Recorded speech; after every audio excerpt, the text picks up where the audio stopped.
성령을 믿사오며 이 한 절을 가지고 오늘 공부를 합니다. 성령을 믿사오며. 자, 성경 말씀 한 절 보겠습니다. 고린도전서 3장을 펴시기 바랍니다. 고린도전서 3장 16절부터 지금 읽습니다.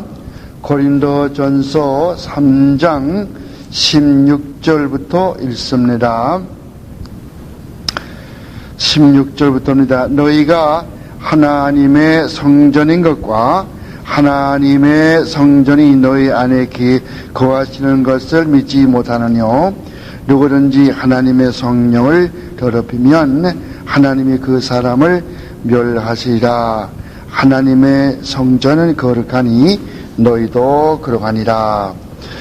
고린도전서 3장 16절과 17절 말씀 우리 같이 공부했습니다. 자, 오늘은 성령을 믿사오며 이런 대목을 같이 공부합니다. 우선 성령이 누구시냐, 성령이 어떤 분이시냐, 그것을 이제 보도록 하죠.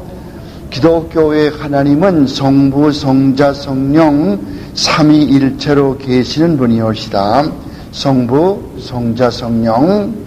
초대교회에서는 신학자들이 이 문제 때문에 여러 가지로 생각들을 많이 하고 여러 가지 다른 학설들을 많이 내서 모두 혼란 상태에 있었지만은, 그러나 성령, 성자, 성부 이 세 분은 모든 권위가 똑같으시고 영광이 똑같으시고 그리고 능력이 똑같으신 분이고 어느 한 분도 어느 한 분보다 결코 뒤지지 아니한다. 성부, 성자, 성령, 그러니까 잘못하면은 하나님이 세 분 계시는 것처럼 보이지만은 그런 것은 아니고 한 분 하나님이 계시는데 거기에 위가 성부, 성자, 성령 이렇게 삼위가 있다고 하는 것입니다. 우리가 생각할 때 이 말은 참 알아듣기 어렵다 생각하지만은 인간이 모를 것이 참으로 많이 있어요. 이것만 모르는 것이 아니고 모를 것이 많이 있습니다. 우리가 밥을 먹으면 그것이 어떻게 에너지로 변해서 우리에게 기운을 주느냐, 그거 아직도 모르지 않습니까? 하지만 우리가 뭘 먹으면은 힘이 생겨서 에너지가 생기거든요. 인간이 모르는 게 참 많이 있어요. 사람이 달나라에 갔다 왔다 그러고 지금 금성, 목성 이런데, 화성 이런데 로켓을 발사한다고 그래도 인간이 모르는 게 참 많이 있어요. 그러면 삼위일체 교리도 우리 인간의 두뇌로서 다 알 수 있는 것이 아니고 모르는 것이죠. 언제 아냐면은 하나님 앞에 올라가서 알게 되는데, 이 세상에서 모르는 것은 그 교리가 잘못돼서 모르는 것이 아니라 우리 두뇌가 우리 지식이 제한돼서 모르는 것 뿐이죠. 우리가 모든 걸 다 할 수가 없어요. 성부, 성자, 성령은 같은 하나님 한 분이시다. 그 성부, 성자, 성령은 같이 계시고 떨어져 있는 데가 없어요. 성부, 성자, 성령은 항상 창세 전부터 마지막까지 같이 계시는 분이시죠. 그래서 창세기 1장 26절, 27절에 가서 보면은 우리가 우리의 모양대로 사람을 만들고, 하나님은 한 분이신데 어떻게 우리라고 그런 말을 썼을까? 1인칭 복수. 그래서 성부, 성자, 성령을 말하는 것이다. 이렇게 알 수가 있고요. 그래서 우리가 성자 예수는 하나님 아버지의 아들이라 그러는데, 그것은 우리가 육신이 우리 아버지가 아들을 낳듯이 그런 식으로 생각하면 안 돼요. 실체적인 예수님을 하나님 아버지가 탄생시켰다는 말이 아닙니다. 그 말이 아니고 하나님의 구원사적인 측면에서 구원의 순서에 따라서, 구원의 측면에 따라서 성부, 성자, 성령이 있다고 하는 것이고, 성령도 아버지 하나님의 영만이 아니고 또 성부의 영도 되시고, 그래서 성부와 성자의 영이 바로 성령이 되시거든요. 오늘 이제 그점 이야기를 하고, 그러면은 성령은 어떤 일을 하시는가? 성령. 우리가 보통 알고 있기는 하나님 아버지는 택한 예수 믿을 사람을 하나님이 택해 주시고, 그 다음에 예수 그리스도 성자 예수는 그 택한 백성을 위하여 십자가에 죽어주시고, 성령은 우리 마음속에서 죄를 회개하게 만들고 예수를 믿게 만들고 우리가 바른 길로 나가게 만들고, 그런 거는 되게 알고 있지 않습니까? 그 밖에도 성령이 하는 일이 많이 있어요. 땅에 씨를 심으면 씨가 돋아나서 그 열매 맺히지 않습니까? 그것도 성령께서 하시는 일이고, 이 세상의 역사가 돌아가는 것도 성령께서 하시는 일이고, 그래서 성령이 하는 일을 다시 더 본다면은 창조 때에 성령께서 역사하여 주시고, 그 다음에 모든 구약 성경의 선지자들을 보내고 사도들을 보내신 것도 이사야서 48장 6절 말씀 보면은 성령께서 하신 것을 볼 수 있어요. 그리고 또는 땅의 모든 것, 이제 방금 얘기했지만은 씨를 심으면 그 씨가 자라나서 열매가 된다든가, 이 세상에 되어지는 역사 모든 것 성령께서 운행하시는 일이고, 또 우리 예수 믿는 사람의 마음속에 성령께서 들어오셔서 우리 마음을 감화시켜 주어서 바른 길로 나가게 하고 예수 믿게 만들고, 물론 이제 죄를 회개하게 만들고, 이것도 성령께서 하시는 일인 것입니다. 그 다음에 우리를 거룩하게 만드시는 것 역시 성령께서 하시는 일이에요. 우리를 거룩하게 만들고 또 바른 길로 나가게 하시고, 그러니까 성령께서 하시는 일이 참으로 많단 말입니다. 그뿐만 있겠습니까? 또 성령께서는 우리 각 사람에게 성령의 은사를 주셔요. 어떤 사람은 가르치기를 잘하고, 어떤 사람은 또 참 여러 가지로 전도도 많이 하고 그런 은사도 있고, 또 어떤 사람은 그림을 잘 그리고, 어떤 사람은 글을 잘 쓰고, 또 노래 잘하고, 이거 다 하나님이 우리에게 주신 그 은사거든요. 그런 은사. 근데 은사 가운데서 크게 하나님의 특별 은사 혹은 또 임시 은사라고 그러죠. 특별 은사 혹은 임시 은사 같은 말이에요. 그것과 보통 은사를 구별하죠. 보통 은사는 우리 사람들이 가지고 있는 재능이에요. 재능. 그 사람 참 성대가 좋아, 노래 잘해. 그것도 하나의 재능이거든요. 그것도 하나의 은사란 말이에요. 그림을 잘 그린다든가 말이죠. 또는 열심히 나와 봉사한다든가, 이거 다 은사예요. 이런 은사들은 오늘도 계속하고 영원히 계속하는 그런 보통 은사라고 그래요. 그러나 성경을 기록하기 위해서 하나님께서 임시로 특별히 주었던 그런 은사들이 있어요. 그것은 계시를 본다든가, 또는 무슨 천사들이 내방한다든가, 또 예언을 한다든가, 이런 것들은 성경 기록될 때까지 하나님께서 특별히 임시적으로 주셨던 은사, 이런 은사들 지금 보통 우리가 성경에서 많이 보죠. 구약 성경 보면은 여러 가지 특별한 그런 이적 기사가 많이 있지 않습니까? 이런 것은 보통 성경 기록될 때까지 주님께서 특별한 임시로 주셨던 은사, 이런 것을 임시 은사원 또 특별 은사라고 그러는데, extraordinary gift라고 그래요. extraordinary gift라고 그래요. 그래서 이런 것들은 성경 완성과 함께 사라졌다 이렇게 믿는 것은 개혁주의적인 성경 해석 방법이고, 또 칼빈주의적인 성경 해석 방법인 것입니다. 그럼 이상 여러 가지로 성령께서 하시는 일들을 많이 했어요. 우리 되게 보면은 성령 그러면은 성령님이야 내 마음속에서 나 죄 때문에 울게 만드시고, 내가 잘못 나갈 때 회개하게 만드시고, 또 예수를 잘 믿게 만드시고, 그래서 그렇게밖에 모르는데 그것만이 성령 하시는 일이 아니에요. 사실은요, 성령께서 하시는 일이 더 많아요. 여러분 마음 가운데 예수 믿게 되면은 성령께서 여러분 마음속에 와 계시거든요. 내 가슴을 하나님 만져봐도 뭐 성령 안 보이더라. 그렇게 보이는 게 아니고 성령 그렇게 보이는 게 아니에요. 성령은 여러분 마음속에서 하나님의 뜻대로 살고 싶어지고 주님을 사랑하고 싶고 교회 봉사하고 싶고 남의 영혼을 사랑하고 싶고 그 성령께서 마음속에 계시기 때문에 그런 생각 드는 거예요.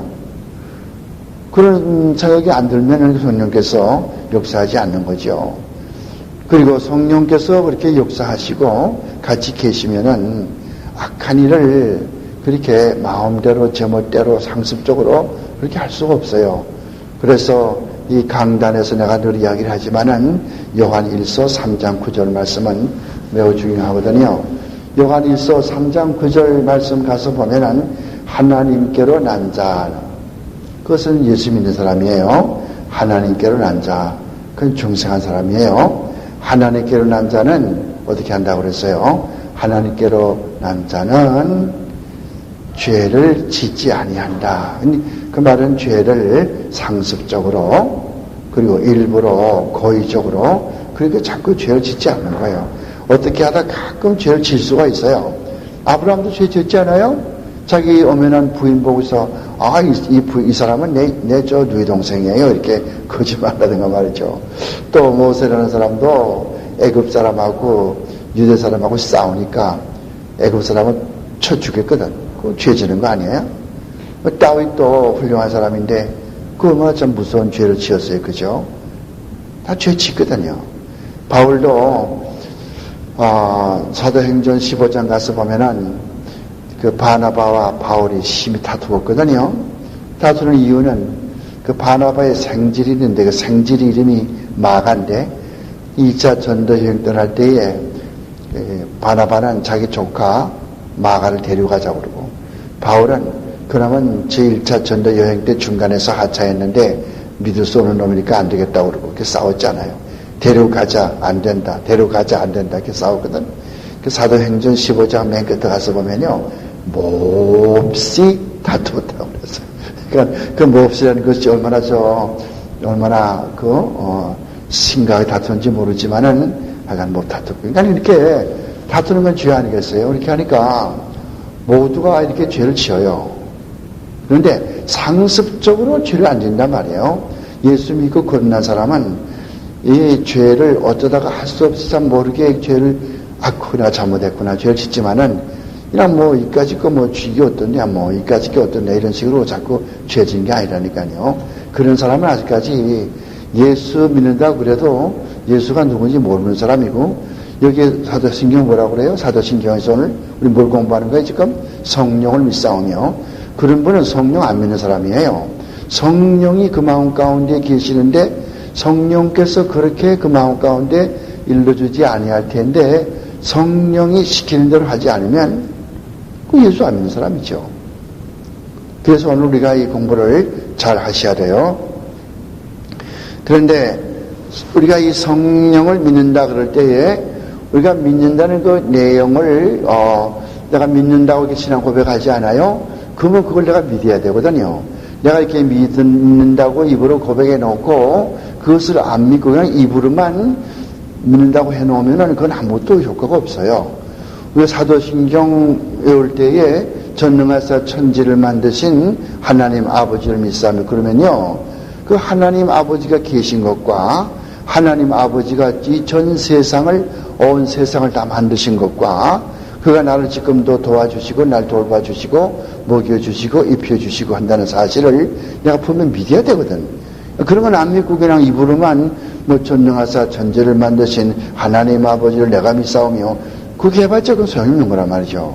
오늘 성령을 믿사오며도 마찬가지예요. 성령이 어떤 분이신 것을 성령은 하나님 바로 그분이시다. 하나님 삼위일체 가운데 제3위가 성령이시다. 아버지 하나님과 예수님과 똑같은 권세와 똑같은 영광을 가지고 계신 분이시다.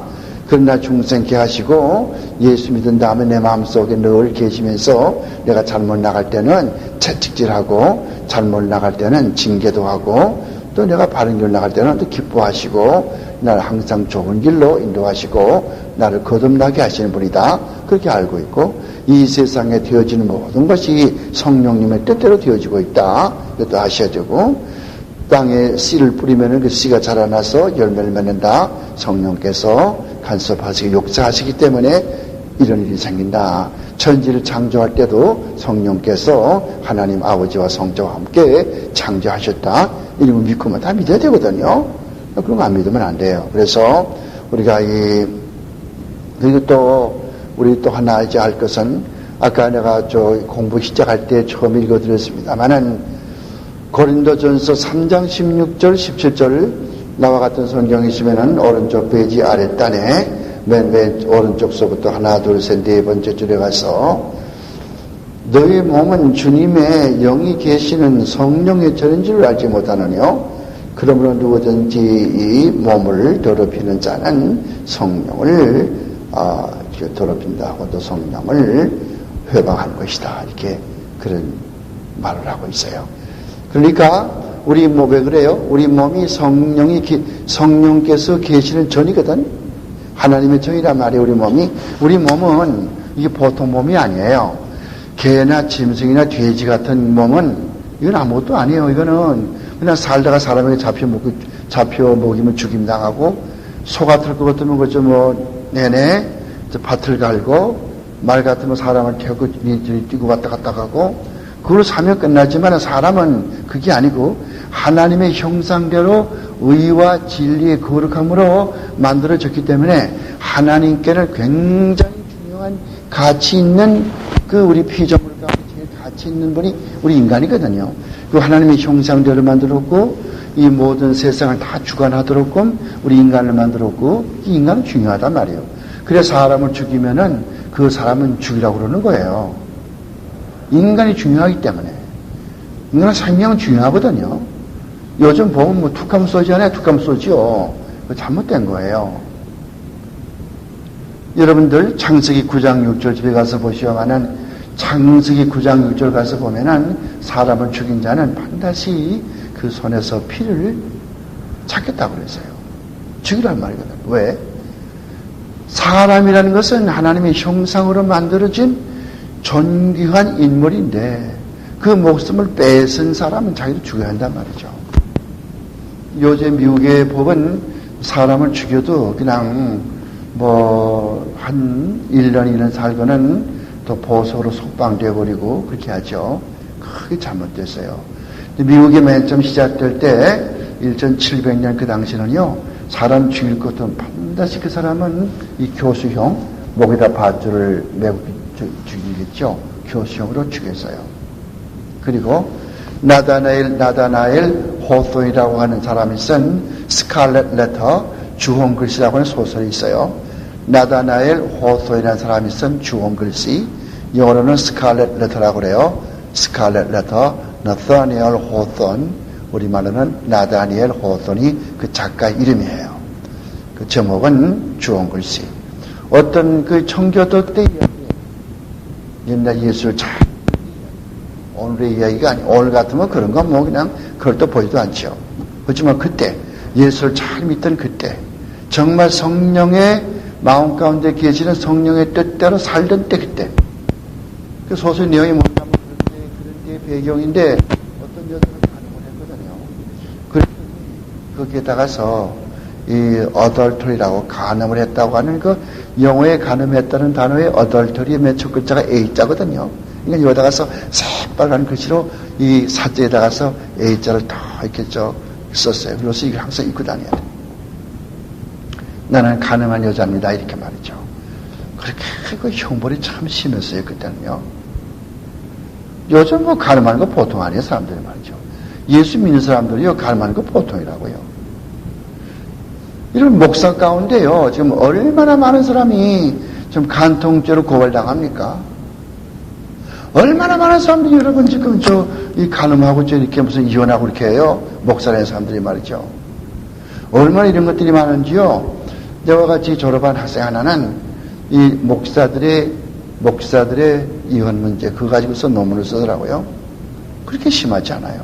일반 교인들이 그런 나쁜 짓 하는 건 이건 보통이고 또 오로지 성령께서 내 마음속에 역사하시는데 성령께서 내 마음속에서 시키는 대로 성령이 말하는 대로 하지 않거든.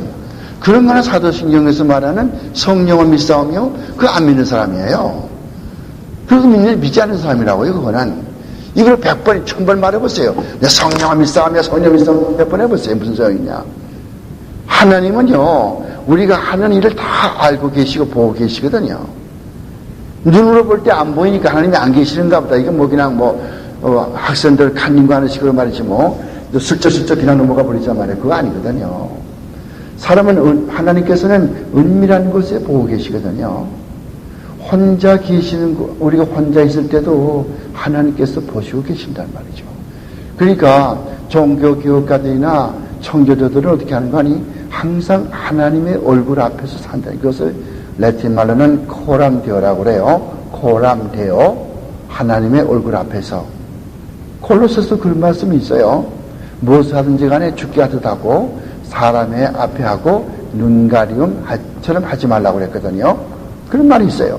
그렇게 하니까 우리가 이것을 참 이렇게 바로 신앙생활을 바로 해야 되는데 요새는 그렇게 하지 않으니까 어떻게 할 수 없습니다만은 골로새 그 3장 가서 제가 지금 읽을 테니까 23절이요. 골로새 3장 23절 가서 보니까 골로새 3장 23절 가서 보니까 무슨 일을 하든지 마음을 다하여 주께 하듯 하고 사람에게 하듯 하지 말라.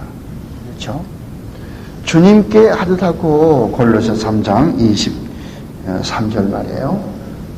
사람에게 하듯 그렇게 하지 말란 말이에요. 여러분 사람에게 어떻게 합니까? 사람은요 조금 주인이 없으면은 농땡이 치고 일 안 하고 장난질 치고 조금 무슨 좀 주인이 엄마의 감독하면은 일하는 척하고 이렇게 하잖아요. 하나님 앞에 그렇게 하지 말라는 것이거든요. 그래서 우리가 너무 이제 시간을 많이 벌면 안 되겠습니다만은 그러면 이렇게 성령께서 그런 여러 가지 일을 하신다. 성령을 고백하면은 성령이 시킨 대로 그렇게 살아야 된다. 그런데 이 성령에 대해서 이야기하고 싶은 것은 성령 그러면 한국 사람들은 대개 뭘 생각하는지 아십니까, 여러분들? 성령 그러면은 한국 예수 믿는 분들은 대개 젊은 사람이건 나이 드신 분이건 할 것 없이 뭘 생각하는 거 아니? 성령 받으면은 무슨 계시 보고 투시 보고 방언한다 이렇게 생각하는 거예요. 그래서 이 시간에 남은 시간은 고린도전서 14장의 성령의 은사, 또 사도행전 2장에 나오는 성령의 은사 이런 것들을 나중에 이제 지금 하고 그래서 이제 남은 시간을 그렇게 보내겠어요. 자, 우리가 성경 말씀 보면은 계시가 많이 나와요. 왜냐하면 기독교라고 하는 것은 그 계시의 종교거든요. 하나님께서 자기를 특별한 방법으로 계시해 줬단, 나타내 줬단 말이죠. 다른 종교들은 사람이 만들어 가지고서 나는 이러이러한 사람을 따라서 부처를 따라서 공자를 따라서 맹자를 따라서 노자를 따라서 이렇게 내가 무엇을 하나 만들겠다 해서 만들어진 것이 일반적인 불교나 유교나 또 도교나 이런 사상이에요. 그런데 기독교는 그렇지 않고 하나님의 택하신 그 몇몇 분 그 선지자들과 사도들을 세워가지고서 자기를 특별하신 방법으로 나타내 주었거든. 그 어떻게 나타내냐면은 말을 그 사람에게 이렇게 쓰라고 이렇게 쓰기도 하시고 어떤 사건을 통해서 그러니까 구약 성경에 나오는 모든 사건들은 그런 사건이 실제로 있었어요. 사렙당 과부가 엘리야를 마지막 한 끼를 해서 먹였더니 그 밀가루 밀가루가 계속에 나왔고 기름떡이 기름이 계속에 나왔거든. 그 실제로 있었던 사건이거든. 홍해가 갈라져 가지고 육지가 돼서 이스라엘 백성이 건넜거든. 실제 있었던 사건이에요. 광야에 나와서 먹을 것이 없는데 아침마다 이 만나가 내려요. 아침마다. 그러니까 이런 것들은 실제로 있었던 일이란 말이죠. 근데 이런 것들이 그냥 있었다. 역사적으로 무슨 우리 할머니가 옛날에 무슨 손자 데리고 옛날 얘기해 주듯이 뭐 옛날에 그런 게 있었다. 그게 아니라 그런 사건이 실제 있었는데 이것이 예수님의 구원과 무슨 관계가 있느냐. 이걸 가르쳐 준 거거든요. 그래서 구약에는 모든 사건들은 그 자체로서 끝나는 것이 아니고 이것이 구원과 무슨 관계가 있는가. 구원을 어떠한 방향으로 우리에게 보여주는가 가르쳐 주는가. 여기에 초점이 모아지고 이렇게 해석을 해야 되거든요. 노아의 방주 같은 것도 그래요. 아무리 노아라는 용감이 120년 동안 전도해도 누가 믿었어요? 아무도 안 믿었잖아요. 믿은 사람은 자기 아들 셋밖에 없어요. 그 자기 자부들 셋하고 자기 부인하고 그밖에 없잖아요. 이런 걸 통해서 뭘 가르쳐 주는 거예요? 오늘날도 많은 주의 종들이 나가서 복음을 전하지만 누가 믿어요? 안 믿잖아요. 믿는다고 그러지만 나 엉터리로 믿고 그냥 그대로 그냥 건성으로 믿지 진짜 믿지 않거든요. 그런 사람들 공산당이 칼 들고 와서 그냥 총 들고 와서 너 예수 믿겠나 그럴 것 같으면 다 안 믿겠다고 손 들고 넘어질 사람들이거든. 그런 사람 말고 진정으로 거듭난 사람들 그런 사람은 얼마 안 되는 거 아니겠어요? 그래서 노아의 8 식구가 구원받은 것은 마지막에 복음을 듣고 구원받는 극히 적은 숫자를 나타내는 그런 것으로 또 구원의 관계 있지 않겠어요? 이렇게 본단 말이죠. 광야에서 만나가 내렸잖아요. 우리 예수 믿는 성도들은 하느님이 주시는 이 성경 말씀 먹고 살지 않습니까? 그런 식으로. 예수님은 생명수지요? 생명의 물 아닙니까? 반석을 치니까 물이 콸콸 나왔거든? 그러니까 예수님은 내가 목마를 때, 내가 진리에 목마를 때, 내 이 세상에 참 목마를 때, 답답할 때에 주님께서 나에게 주시는 성령이시거든요. 여러분 사막에 가면서 해가 쨍쨍 쪄일 때, 가도 사막일 때, 한 모금의 물이 얼마나 귀한지 알아요? 예수님은 그런 생명수란 말이죠. 이런 것들이 그냥 그대로 무슨 예수님이 생명수냐. 참 우리 집에 정수기가 더 맛이 있지. 예수님 생명수냐. 그게 아니라 신령한 영적인 면에서 이야기하는 거예요. 인간이 예수 믿는 거를 육적으로만 자꾸 생각하면 안 돼요. 내가 빵을 더 많이 먹겠다. 내가 더 잘 살겠다. 내가 더 건강해지겠다. 뭐 예수 믿으면 건강해지지요. 절제를 많이 하니까 술도 안 마시고 담배도 안 피우고 또 음식도 조절하고 운동도 많이 하고 좀 오래 살 수밖에 없잖아요. 근데 예수 믿는다고 반드시 오래 사는 건 아니에요. 어떤 사람은 예수 믿어도요 20살 때 죽더라고. 예수를 잘 믿는 사람은 20살에 죽어요.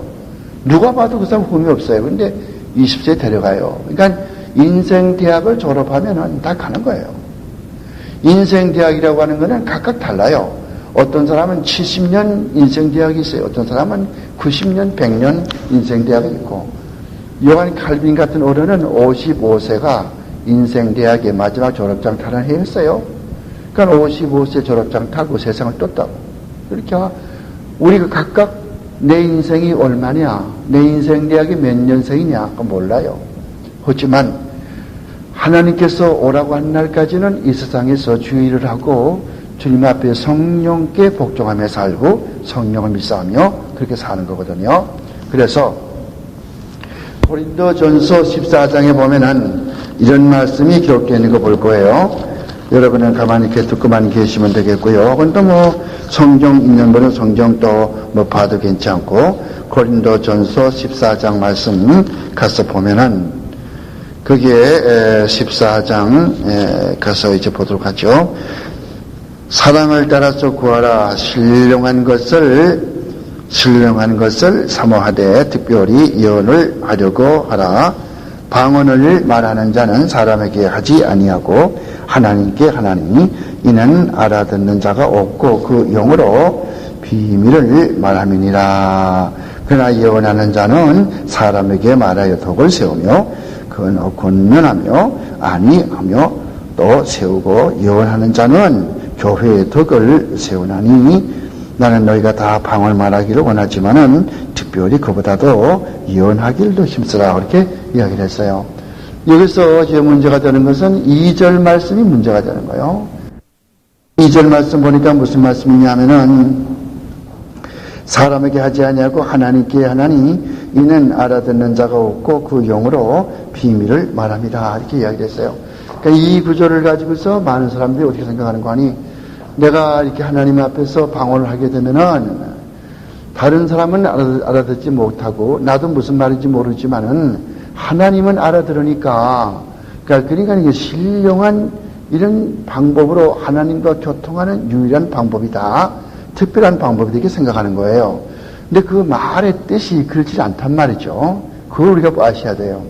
이런 것들은 그냥 우리가 성경 한 절 보고서 해석할 게 못 돼요. 한국의 목사님들이나 특히 부흥사님들 이런 분들이 하는 것은 이 성경 구절을 보고 그것만 딱 보고 집어서 자기 멋대로 단상에 올라가서 말씀하시니까 가끔 잘못될 수가 있거든요. 그래서 그 말이 아니고 여러분 그 방언을 맨 처음에 주신 목적이 무엇이었나 그것부터 먼저 아셔야 돼요. 그렇게 하려면 어디 가야 되냐면은 사도행전 2장에 가야 돼요. 여러분 방언이라고 하는 것은 사도행전 2장에 나오죠. 그 다음에 사도행전 10장에 보면은 고넬료가 방언했다고 그랬고 사도행전 19장 가서 보면은 저기 에베소에 있는 장로들이 또 방언했다고 그랬고 그 다음에 또 사도행전 8장 가서 보면은 빌립이 사마리아에 가서 희한한 이적 기사를 행했는데 거기에 방언했다는 말은 기록되어 있지 않지만은 학자들 아마도 거기에서 방언이 있었을 것이기 추측을 하죠. 방언이라는 말 나오지 않아요. 8장에는. 분명히 나오는 건 2장, 10장, 19장, 2장, 10장, 19장 그렇거든요. 이 테이프는 뒷면에 계속됩니다. 여기서 테이프를 뒤로 돌려놓으시기 바랍니다. 학자들 아마도 거기에서 방언이 있었을 것이기 추측을 하죠. 방언이라는 말 나오지 않아요. 8장에는. 분명히 나오는 건 2장, 10장, 19장, 2장, 10장, 19장 그렇거든요. 그리고 고린도전서 12장에 잠깐 나오죠. 성령의 9가지 은사 가운데서 방언과 통역하는 은사, 병 고치는 은사 이런 것들이 고린도전서 12장에 오른쪽 페이지 윗단에 나와요.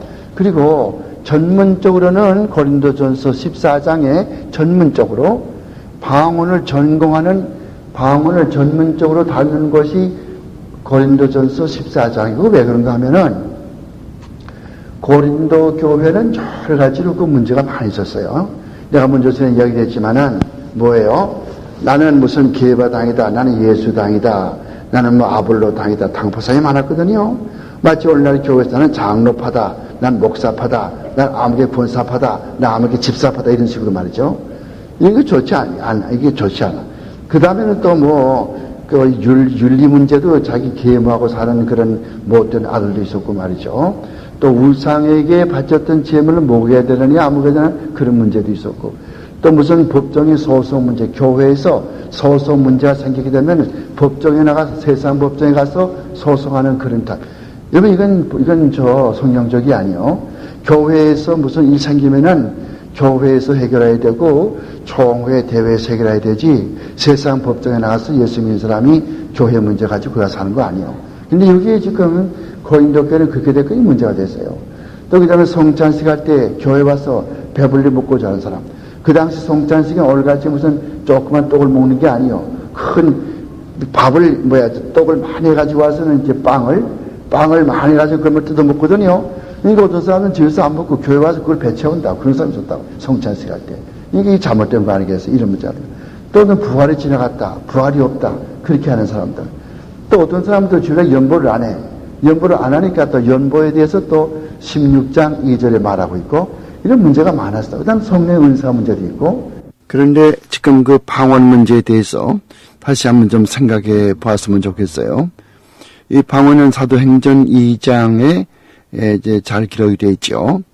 그 당시 예수님께서 승천하시고 난 다음에 머지않아 성령을 보내겠다고 말씀하셨으니까 거기에 120문도와 예수님의 제자들이 다 거기에 모여서 마가의 다락방에 모여서 성령께서 임하시길 바라는데 하루는 불의 효 같은 것이 갈라지고 강한 바람 같은 것이 불면서 이상한 이런 그 방언이 임하게 되거든요. 그런데 이 방언이라고 하는 걸 자세히 보자 말이에요. 그 당시 거기에는 전 세계 16개국에서 온 사람들이 거기에 다 앉아 있었고 사도들이 말씀을 전할 때에 거기 16개국에서 온 사람들이 각자 자기 나라 말이 따로 있는데 이 사도들이 설교하는 것을 그 16국에서 온 사람들이 전부 자기 나라 말로 듣는 거예요. 이게 신기하단 말이에요. 그러니까 우리가 방언 말할 때는 무슨 우리가 알아듣지 못하는 그런 말이 아니라 사도들이 이야기할 때 그것을 거기에 모인 사람들이 세계 각국에서 온 사람들이 자기 말로 알아들었다고 하는 여기에 이제 키포인트가 있거든요. 그러니까 사도행전 2장에 나오는 그 방언은 알아듣지 못하는 오늘날의 그런 방언이 아니라 알아들을 수 있는 언어였다고 하는 거. 여러분 거기 사도행전 2장 그 4절 보면은 각각 다른 방언으로 말하니 그런 말이 되어 있지 않습니까? 다른 방언이라는 말이에요. 그래서 거기에 나오면은 그 방언이라는 말은 글로사예요. 글로사. 이 글로사라는 말은 뜻이 두 가지가 있어요. 이 테이프 듣는 분 가운데 목사님이나 또 신학생들이나 또 전도사님들을 위해서 이 말씀 드립니다만은 글로사라는 말이 있어요. 이 글로사라는 말은 두 개의 뜻이 있습니다. 하나는 우리 입안에 있는 혀, 이것이 글로사고 또 하나는 말, 언어, 이것이 글로사입니다. 그런데 이상한 것은 우리 몸에 붙어 있는 지체, 입안에 있는 혀는 항상 그 앞에 정관사가 붙어요. 정관사가 꼭 붙어가지고서는 헤이 글로사 이렇게 돼버리죠. 그런데 언어라고 하는 걸 나타낼 때는 그 앞에 정관사가 없거든요. 정관사 안 쓴단 말이에요. 근데 사도행전 2장 그 4절에 나온 다른 방언으로 거기는 정관사가 없어요. 또 그 다음에 사도행전 2장 그 6절 말씀에 각각 자기 방언으로 거기에도 그에 보면은 그 앞에 정관사가 없을 뿐더러 또 사도행전 2장 4절에는 글로서라고 하는 말이 썼지만은 사도행전 2장 6절에 가서 보면은 각각 자기 방언으로 거기에서 볼 것 같으면 이디아 디알렉토, 이디아 디알렉토, 테이 이디아 디알렉토 이렇게 되어 있거든요. 그러니까 말 자체가 글로사가 아니고 이 디알렉토라고 하는 그런 말을 썼거든요. 그럼 디알렉토라는 말은 이건 하나의 언어, 지방 말이거든요. 각각 자기 지방 말, 평안도 사투리 있고 경상도 사투리가 있고 이걸 영어로 다이알렉트, 이 다이알렉트가 이 헬라 말의 디알렉트 거기서 나왔거든요.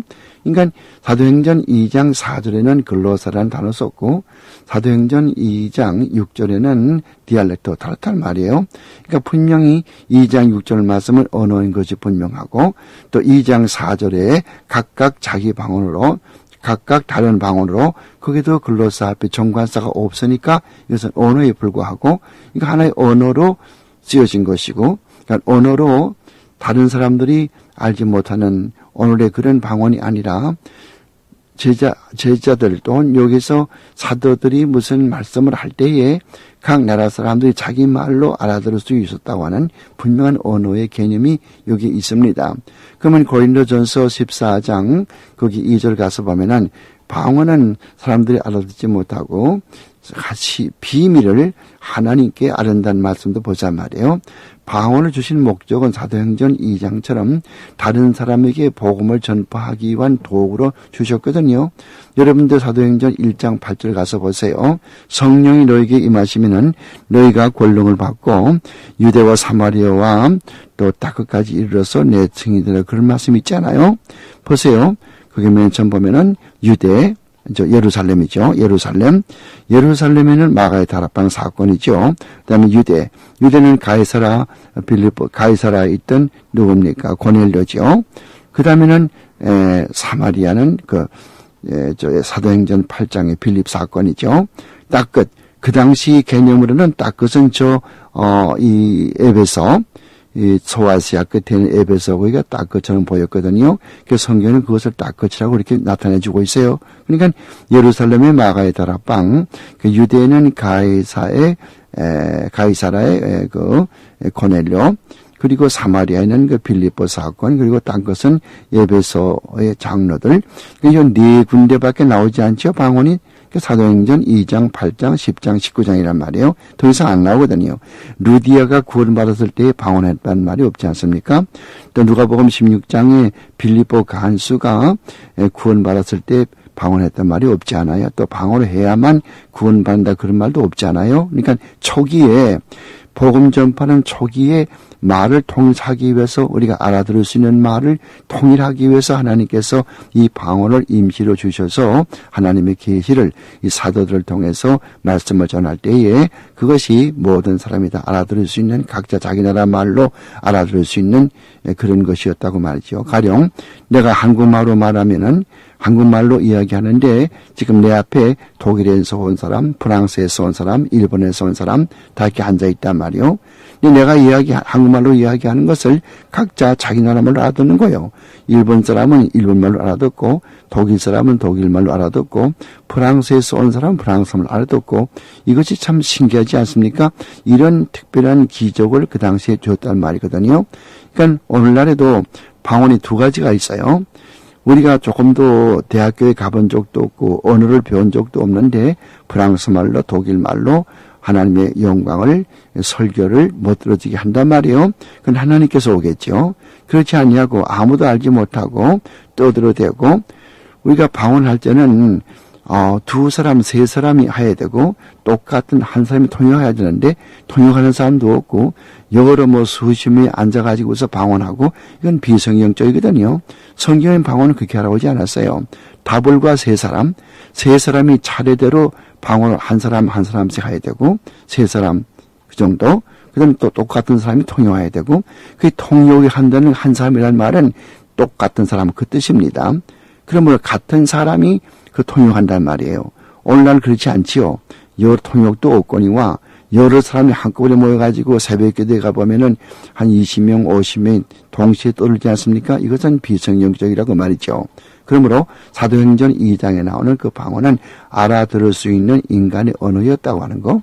그래서 사도행전 14장 고린도전서 14장 거기 2절에 나오는 말씀 하나님께만 안다. 하나님께만 아는 건 소용이 없어요. 방언 주신 목적은 모든 사람에게 하나님의 말씀을 알아듣도록 했고 모든 사람 중심으로 그 말씀을 주신 것이지 하나님께만 구한다는 건 말이 안 되거든요. 그것은 방언 주신 목적이 아니거든요.